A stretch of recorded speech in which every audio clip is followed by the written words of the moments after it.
कणकवली येथील सहयोगिनी सेवा मंडळ गेली अनेक वर्षे विविध समाजोपयोगी उपक्रम राबवत असून पर्यावरण संवर्धनाचा अनोखा आदर्शही त्यांनी समाजासमोर ठेवलाय।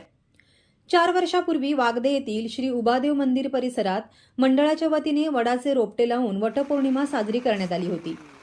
आज त्या छोट्याशा रोपट्याचे मोठ्या वटवृक्षात रूपांतर झाले असून हा उपक्रम पर्यावरण संवर्धनाचा प्रेरणादायी आदर्श ठरला आहे।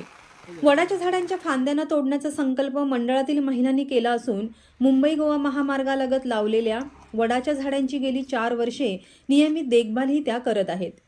यावर्षीही नवीन वडाचे रोप लावून पारंपरिक पद्धतीने वटपौर्णिमा साजरी करण्यात आली। यावेळी सहयोगिनी सेवा मंडळाच्या अध्यक्षा दीपा दिलीप सरोडकर यांनी महिलांना आवाहन करताना सांगितले की वटपौर्णिमेच्या निमित्ताने वडाच्या झाडाच्या फांद्या तोडण्याऐवजी नवीन वडाचे रोप लावून त्याचे संवर्धन करण्याची परंपरा सर्वांनी जोपासावी।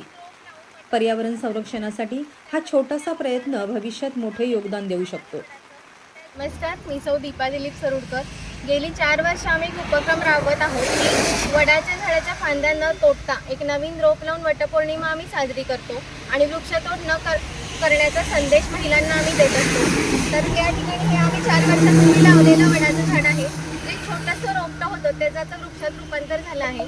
त्याच पद्धतीने यावर्षी देखील आम्ही नवीन रोप लावून वटपौर्णिमा साजरी केलेली आहे। मी सहयोगिनी सेवा मंडळच्या मार्फत सर्व महिलांना असं आवाहन करते की ज्या पद्धतीने आम्ही नवीन रोप लावून वटपौर्णिमा साजरी करतो त्याच पद्धतीने सर्वांनी करावी ही नम्र विनंती सर्वांना। या प्रसंगी सहयोगिनी सेवा मंडळाचे अध्यक्ष दीपा सरोडकर, सचिव स्मिता बुटाले, सदस्य स्वाती टकले, श्रद्धा उचले, सुहासिनी टकले, दीक्षा सावंत आदींसह महिला मोठ्या संख्येने उपस्थित होत्या।